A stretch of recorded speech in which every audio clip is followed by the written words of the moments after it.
था, उनको लगता था कि उनके जाने के बाद भी और उनको रहते हुए भी जिन लोगों को उन्होंने तैयार किया है, जिन लोगों को पढ़ने के लिए विदेशों में भेजा है, या जो शिक्षा का अधिकार आपको दिला है संविधान में, या जो वोट का अधिकार आपको दिला है, तो उससे आप लोग आगे बढ़ोगे। लेकिन हुआ इसके विपरीत कि जो लोग आगे बढ़ पाए थे, उन्होंने अपने अपने परिवार को ज्यादा अहमियत दी, उन्होंने समाज को अहमियत नहीं दी। पे बैक टू सोसाइटी, समाज को वापस करना, इस नियत को छोड़ दिया। उसका परिणाम ये हुआ कि हम जहां पहुंचे थे उससे धीरे धीरे वापस आने लगे। अब हम जो है ना, भीम आर्मी के लोगों से कह रहा हूं, बहुजन समाज के लोगों से कह रहा हूं, हम चढ़ाई के दौर में, हम यहाँ चढ़ाई पर, कि हमने धूप में, बारिश में, बरसात में, सर्दी में, सड़क पे दिल्ली जाके तमाम तरह के आंदोलन किए।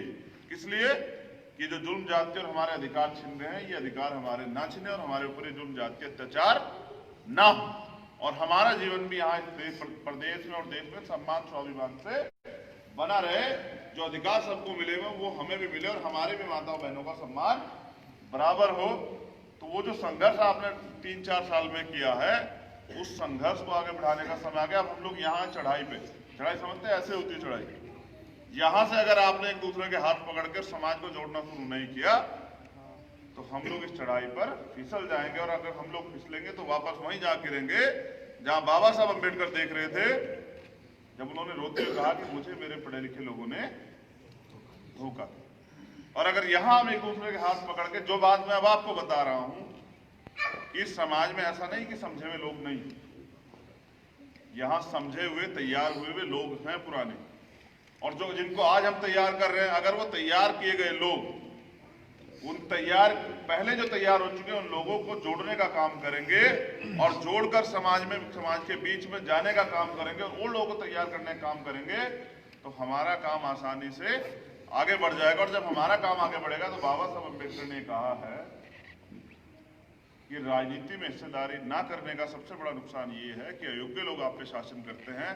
आज अयोग्य लोग सत्ता में बैठे हैं, प्रधानमंत्री दिल्ली की गद्दी पे बैठ के ये कानून बना देते हैं किसानों के खिलाफ। अभी जो प्रेजेंट में चल रहा है उस पर बात कर रहा हूं, किसानों के खिलाफ जो है वो 3 बिल ले आते हैं, उस पर वो किसी हाउस में चर्चा नहीं करते, ना लोकसभा में करते, ना राज्यसभा में करते।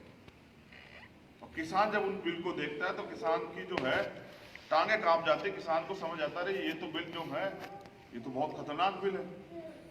हमारे जो लोग, ज्यादा लोग भूमि लोगों पे नहीं है, जमींदारे नहीं है, लेकिन मैं बात आपसे इसलिए कह रहा हूं कि अगर अन्याय किसी के साथ भी हो तो वो न्याय के लिए खतरा होता है। और आप समझिए कि जहां जमींदार के साथ अन्याय होने लगा, तो आप समझिए कि मजदूर का क्या होगा।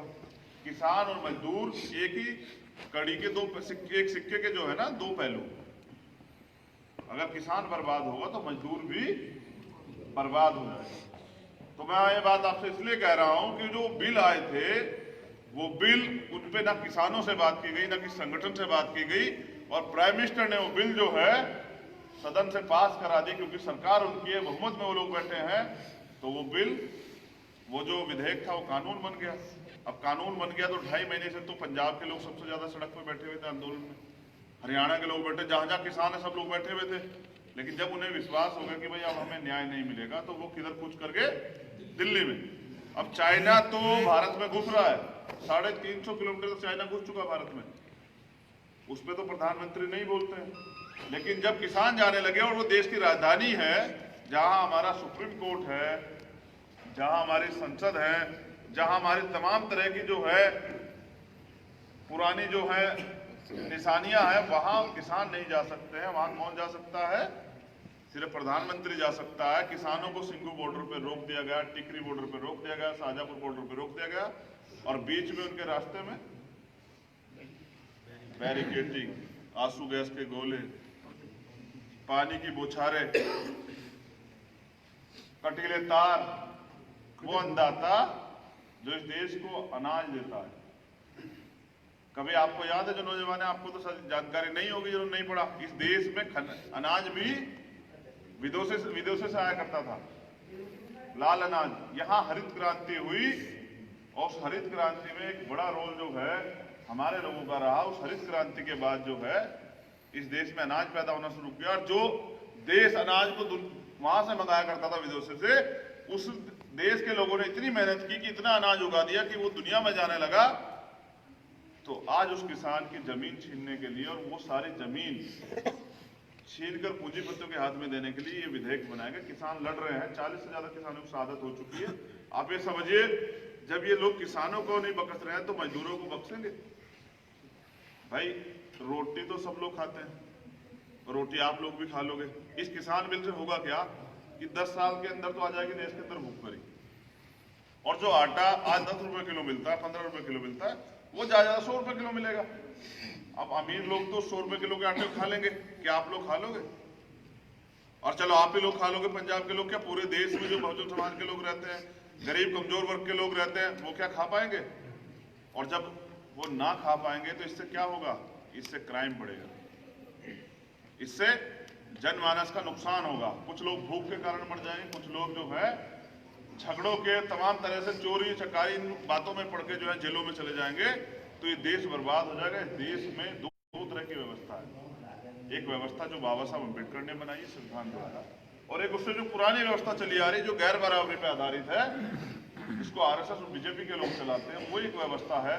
उस व्यवस्था को काटने के लिए बाबा साहब अम्बेडकर ने संविधान बनाया और माननीय काशीराम साहब ने सोए हुए समाज को, जो समाज कभी सोच भी नहीं सकता था कि हमारा मुख्यमंत्री बन सकता है या हमारा व्यक्ति भी सरपंच बन सकता है या हमारा व्यक्ति भी जो है वो एमपी एमएलए बन सकता है, वो समाज जो है सरकार बनाने के लिए सोचने लग गया। और वो इस पंजाब में तो नहीं हो पाया, लेकिन हमारे प्रदेश में, उत्तर प्रदेश में हो पाया, और एक नहीं 4-4 बार हुआ।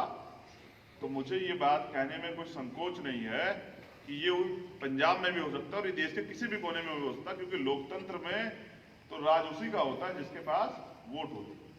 और वोट तो आपके पास है, और राज किसका है? राज तो आपका नहीं है। तो अगर अपना राज लाना है और तमाम तरह की जो समस्या आपके जीवन में है, चाहे वो रोटी की हो, चाहे वो कपड़े की हो, चाहे वो मकान की हो, चाहे वो एजुकेशन की हो, चाहे वो चिकित्सा की हो, चाहे वो सुरक्षा की हो, चाहे वो रोजगार की हो, अगर आपका राज आता है तो मुझे लगता है इसके लिए आपको किसी के आगे हाथ फैलाना नहीं पड़ेगा, क्योंकि ज्यादा समस्या आपके साथ है तो ज्यादा काम भी आपको करना पड़ेगा। और अगर आपके यहाँ से 100 लोग भी तैयार हो जाएंगे काम करने वाले, और वो लोग गांव-गांव जाके लोग तैयार करने लग जाएंगे, जितनी मेहनत हम लोग यहाँ कर रहे हैं और आप लोग यहाँ सुबह से बैठे इतनी ईमानदार से, तो इसका मतलब ये होता है कि आपके अंदर कुछ करने का जज्बा है, कुछ करने की उम्मीद है और आप कुछ करना चाहते हो। इस समाज से बाकी वरना तो आप समझिए कि कुछ लोगों ने तो दारू पी ली होगी, और कुछ लोग जो है घरों में सो रहे होंगे, और कुछ लोग जो है तमाम तरह से घूम रहे होंगे, उनको ये लगता है कि ये कोई और आगे कर देगा। तो मुझे ऐसी उम्मीद थी और आज भी मेरी उम्मीद कायम है, इसलिए मैं यहाँ हूँ कि ये जो नौजवान जो है ना, जो हमारा 45 से नीचे का जो नौजवान है, वो नौजवान इस आंदोलन को मजबूती से चला सकता है अगर हम उसको कैडर देके तैयार करें, अगर हम उसको लड़ाई समझा दें कि लड़ाई क्या है और किस तरह से लड़नी है। तो मुझे पूरा भरोसा है कि जो लोग आज दूरी भी बनाए हुए हैं वो भी लोग इकट्ठे हो जाएंगे, और फिर जब ये समाज इकट्ठा हो जाएगा तो राज इनका आएगा। मुझे लगता है फिर किसी किसान के साथ, मजदूर के साथ, किसी गरीब के साथ ये सब चीजें नहीं होगी। लेकिन एक कड़वा सत्य ये भी है कि दुनिया में कोई चीज नामुमकिन नहीं।